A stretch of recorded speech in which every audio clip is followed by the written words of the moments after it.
Even though those, had their share of violence in it too, but they also kind of balanced it out with a bunch of cheesy humor.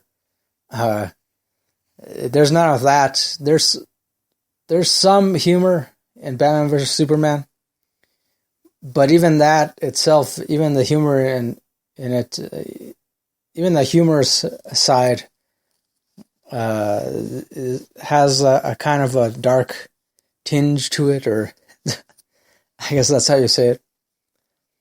So, I mean, compared to the Marvel movies, it doesn't have like 50% violence and then 50% cheesy, corny humor.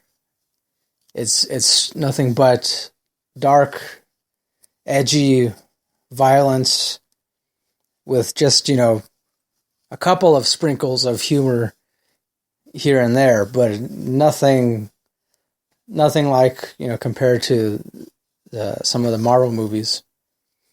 And that alone, that's what I'm saying, that I believe that's the only thing that caused the critics to say that this movie sucks, to say that Batman vs. Superman sucks.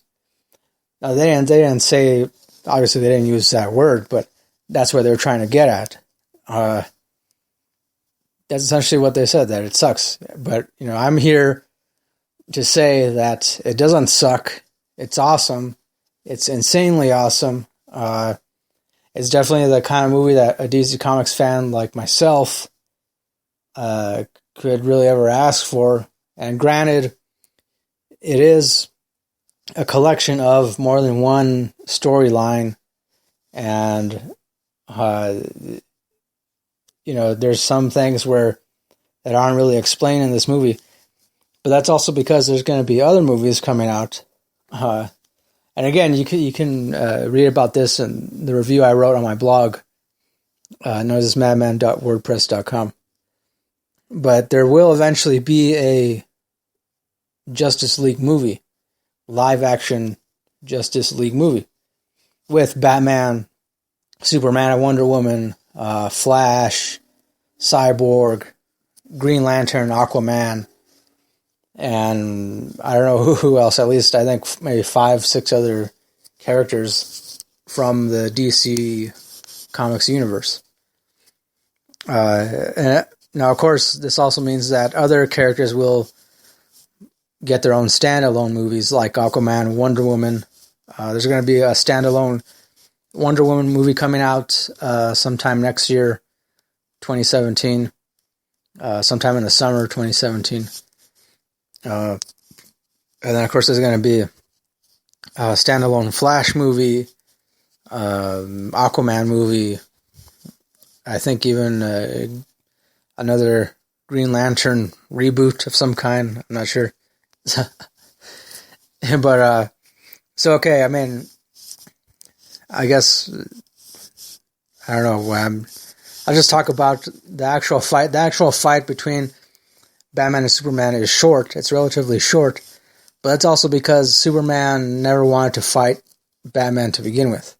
The only reason Superman agreed to even attempt to fight, or to even just try to fight Batman, I mean, not that he had to try at all, but was because Lex Luthor, which another thing I wanted to mention was Jesse Eisenberg plays Lex Luthor Jr.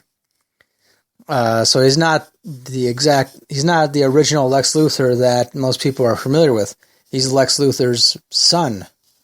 So for me, that pretty much gave him permission to play that role however he wanted to play it. So, which he chose to play it in kind of a sarcastically humorous, semi-psychotic kind of way. That's what it seemed like to me. So, I mean, I like him as Lex Luthor. That was another thing I noticed a lot of people complain about, because they thought he was too silly, or too silly or too psychotic, or both, but no, he definitely works as Lex Luthor in this particular movie. So I was going to say, so Jesse Eisenberg as Lex Luthor, he's the one who sets up the fight between Batman and Superman, primarily because he kidnaps Martha Kent, Superman's mom, or rather Clark Kent's mom. You could say foster mom, I guess. He kidnaps her, and then takes all these Polaroids of her tied and gagged and shows them to Superman. Superman kind of loses his mind for a short while. And then Lex Luthor tells him that she won't be hurt, or rather, he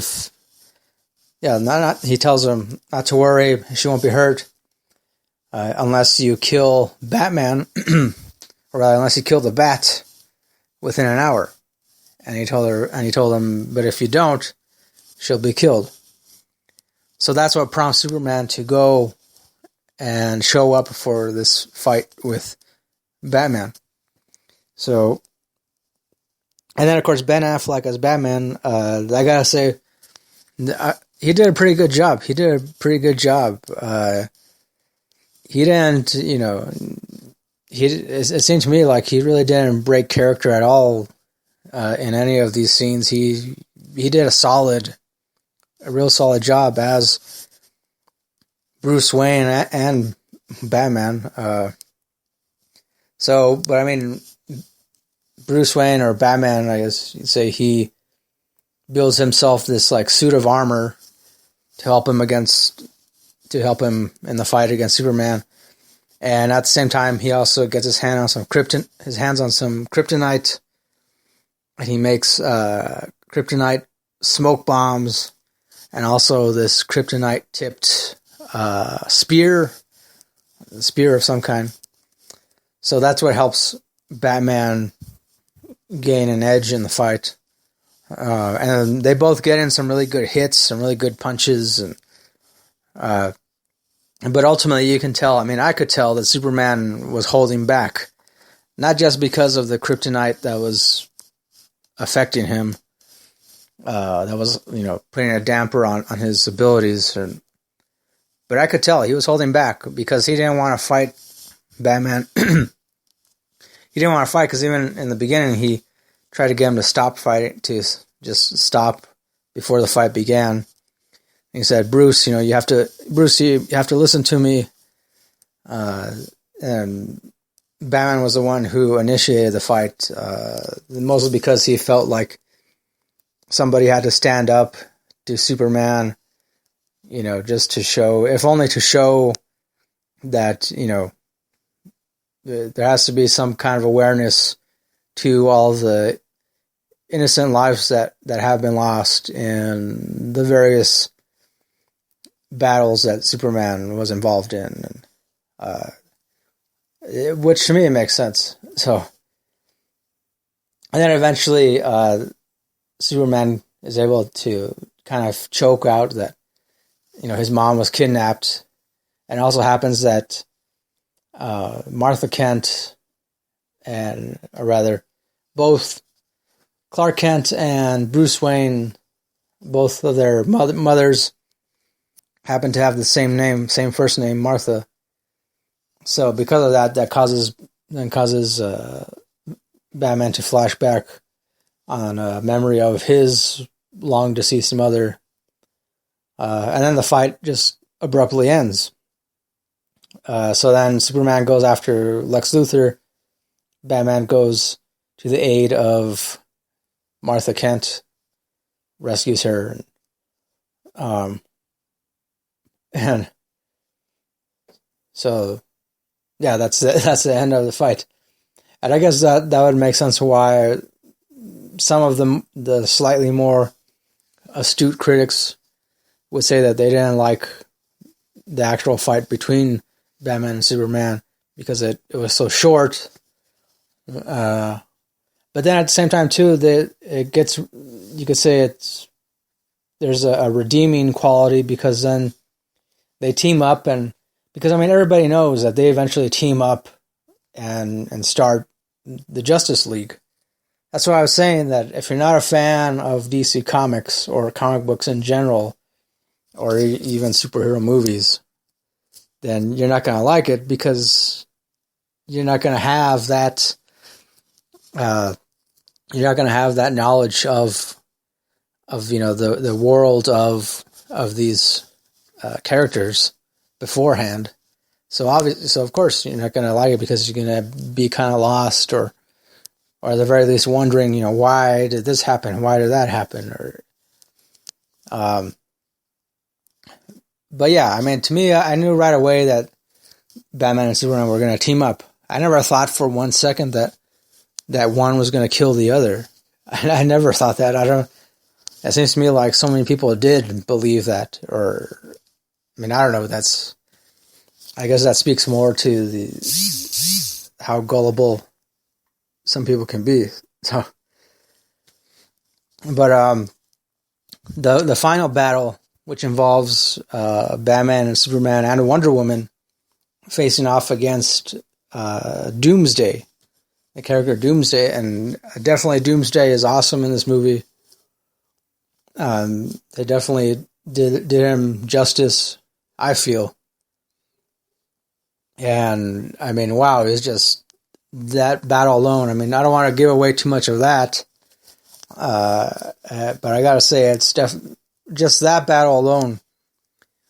I would say, if you don't like that battle between Doomsday in this movie, even if you hate everything else and you don't like this particular part of the movie, then I would say for sure, definitely, you're not a fan of superhero movies, or even you're not a fan of action, of comic book action. It's because it's really awesome. Just this one part of the movie where they face off against Doomsday. I don't know. That's how I feel. And I also feel like I could go on and on about this movie. Even when I saw it for the second time on Monday, this past Monday, and it was still just as great to me. I mean, even though I knew what was going to happen, and and for me, I'm not the type of person who will see a movie in the theaters more than once. But for this movie, I did. I mean, it's just I can't express how much I really like it. I can try, but I probably, I don't know, pass out or something. Pass out from the awesomeness, or I don't know. For me, I really liked it. And I mean, overall, on a scale of 1 tamale to 10, I give it a solid 10. And in fact, I'll even throw in an extra tamale. So that means that I believe it is worthy of my very first 11 tamale rating. That's right, 11. I give it 11. And for those of you who don't agree with me, too bad. I'm the one rating it. This is my podcast, my blog, I'm not trying to be an ass or anything, but that's how I feel. I feel strongly about it. And not only that, but I look forward to many more DC movies because I know what to expect because I'm a DC Comics fan. And I mean, that's, to me, that really means something. It has meant something to me ever since I was a little boy, with my runny nose, or reading these comic books that I would get from the local convenience store or wherever I could get them from. And so, yeah, there you go. 11 tamales is definitely worth checking out. That's it. It's awesome. Go see it if you haven't already seen it. That's all I got to say about it. It's awesome. And what more you want to say? I mean, what more should I say? Thanks for tuning in to this episode of the Noiseless Madman podcast. Once again, I encourage you to check out my blog, noiselessmadman.wordpress.com. I also have a book review blog, madmanbookreviews.wordpress.com, but I'll get into that in the next episode. And until next time, keep it real and peace.